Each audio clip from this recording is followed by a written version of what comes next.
La epístola del apóstol San Pablo a los Romanos. Capítulo 1. Pablo, siervo de Jesucristo, llamado a ser apóstol, apartado para el Evangelio de Dios, que él había prometido antes por sus profetas en las Santas Escrituras, acerca de su Hijo, nuestro Señor Jesucristo, que era del linaje de David según la carne, que fue declarado Hijo de Dios con poder, según el Espíritu de Santidad, por la resurrección de entre los muertos, y por quien recibimos la gracia y el apostolado para la obediencia a la fe en todas las naciones por amor de su nombre, entre las cuales estáis también vosotros, llamados a ser de Jesucristo. A todos los que estáis en Roma, amados de Dios, llamados a ser santos, gracia y paz a vosotros de Dios nuestro Padre y del Señor Jesucristo. Primeramente doy gracias a mi Dios mediante Jesucristo con respecto a todos vosotros, de que vuestra fe se divulga por todo el mundo.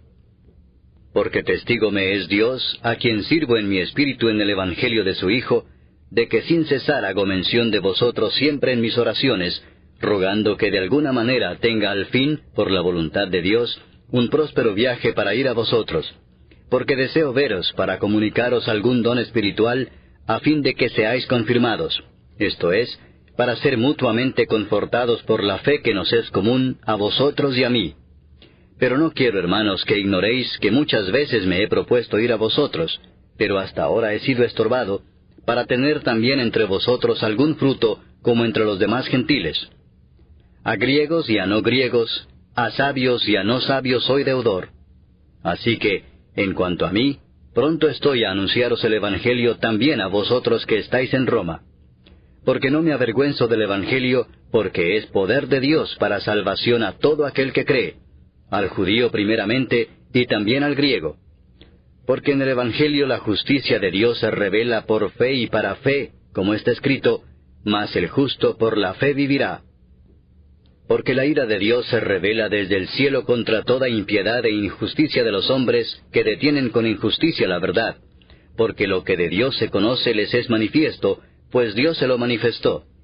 Porque las cosas invisibles de Él, su eterno poder y deidad, se hacen claramente visibles desde la creación del mundo, siendo entendidas por medio de las cosas hechas, de modo que no tienen excusa. Pues habiendo conocido a Dios, no le glorificaron como a Dios, ni le dieron gracias, sino que se envanecieron en sus razonamientos, y su necio corazón fue entenebrecido. Profesando ser sabios, se hicieron necios, y cambiaron la gloria del Dios incorruptible en semejanza de imagen de hombre corruptible, de aves, de cuadrúpedos y de reptiles. Por lo cual también Dios los entregó a la inmundicia en las concupiscencias de sus corazones, de modo que deshonraron entre sí sus propios cuerpos, ya que cambiaron la verdad de Dios por la mentira, honrando y dando culto a las criaturas antes que al Creador, el cual es bendito por los siglos. Amén. Por esto Dios los entregó a pasiones vergonzosas, pues aun sus mujeres cambiaron el uso natural por el que es contra naturaleza, y de igual modo también los hombres, dejando el uso natural de la mujer, se encendieron en su lascivia unos con otros, cometiendo hechos vergonzosos hombres con hombres, y recibiendo en sí mismos la retribución debida a su extravío.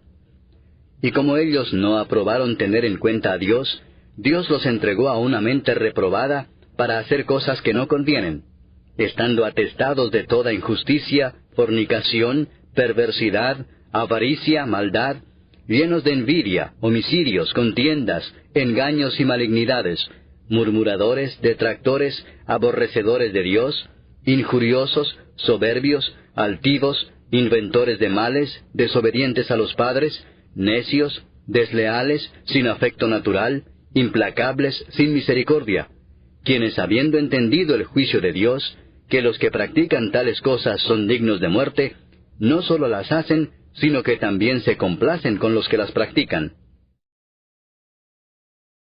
Capítulo 2.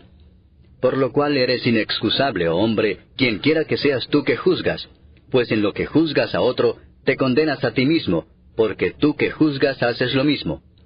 Mas sabemos que el juicio de Dios contra los que practican tales cosas es según verdad.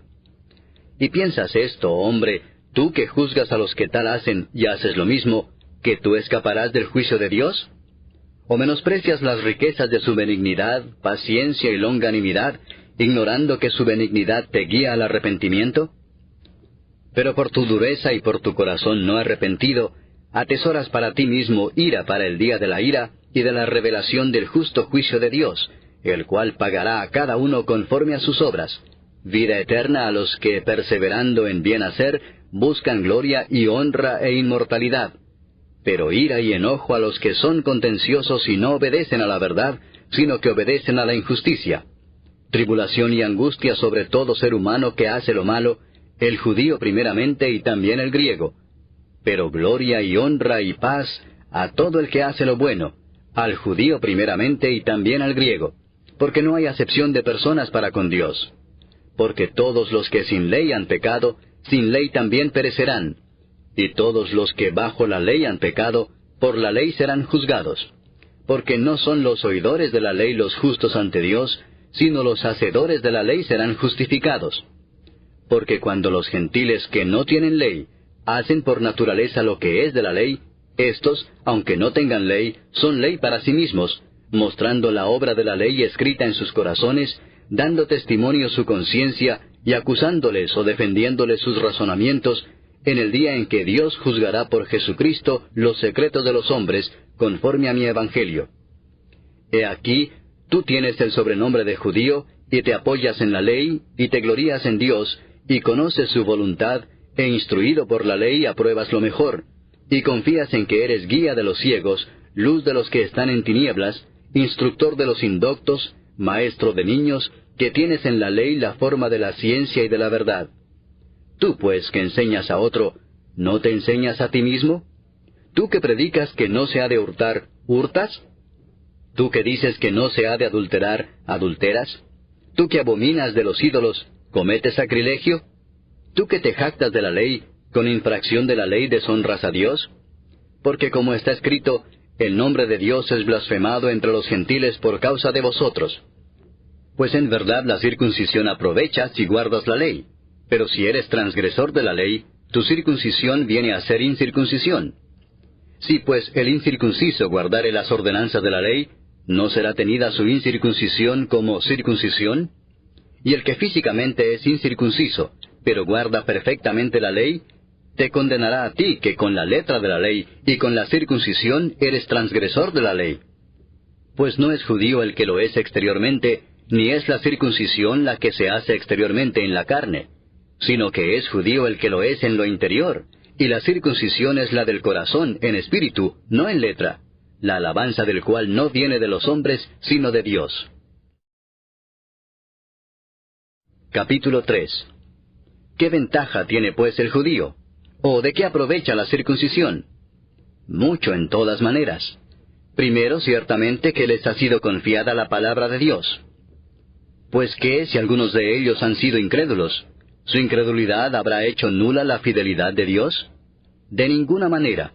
Antes bien sea Dios veraz y todo hombre mentiroso, como está escrito, para que seas justificado en tus palabras y venzas cuando fueres juzgado. Y si nuestra injusticia hace resaltar la justicia de Dios, ¿qué diremos? ¿Será injusto Dios que da castigo? Hablo como hombre. En ninguna manera. De otro modo, ¿cómo juzgaría Dios al mundo? Pero si por mi mentira la verdad de Dios abundó para su gloria, ¿por qué aún soy juzgado como pecador? ¿Y por qué no decir, como se nos calumnia y como algunos cuya condenación es justa afirman que nosotros decimos, hagamos males para que vengan bienes? ¿Qué pues? ¿Somos nosotros mejores que ellos? En ninguna manera, pues ya hemos acusado a judíos y a gentiles que todos están bajo pecado. Como está escrito, no hay justo ni aun uno, no hay quien entienda, no hay quien busque a Dios. Todos se desviaron, a una se hicieron inútiles. No hay quien haga lo bueno, no hay ni siquiera uno. Sepulcro abierto es su garganta, con su lengua engañan. Veneno de áspides hay debajo de sus labios, su boca está llena de maldición y de amargura. Sus pies se apresuran para derramar sangre. Quebranto y desventura hay en sus caminos. Y no conocieron camino de paz. No hay temor de Dios delante de sus ojos. Pero sabemos que todo lo que la ley dice, lo dice a los que están bajo la ley, para que toda boca se cierre y todo el mundo quede bajo el juicio de Dios, ya que por las obras de la ley ningún ser humano será justificado delante de él, porque por medio de la ley es el conocimiento del pecado. Pero ahora, aparte de la ley, se ha manifestado la justicia de Dios, testificada por la ley y por los profetas, la justicia de Dios por medio de la fe en Jesucristo, para todos los que creen en Él. Porque no hay diferencia, por cuanto todos pecaron y están destituidos de la gloria de Dios, siendo justificados gratuitamente por su gracia, mediante la redención que es en Cristo Jesús, a quien Dios puso como propiciación por medio de la fe en su sangre, para manifestar su justicia, a causa de haber pasado por alto en su paciencia los pecados pasados, con la mira de manifestar en este tiempo su justicia, a fin de que Él sea el justo y el que justifica al que es de la fe de Jesús. ¿Dónde pues está la jactancia? Queda excluida. ¿Por cuál ley? ¿Por la de las obras? No, sino por la ley de la fe. Concluimos pues que el hombre es justificado por fe sin las obras de la ley. ¿Es Dios solamente Dios de los judíos? ¿No es también Dios de los gentiles? Ciertamente también de los gentiles, porque Dios es uno, y Él justificará por la fe a los de la circuncisión, y por medio de la fe a los de la incircuncisión. Luego, ¿por la fe invalidamos la ley? En ninguna manera, sino que confirmamos la ley.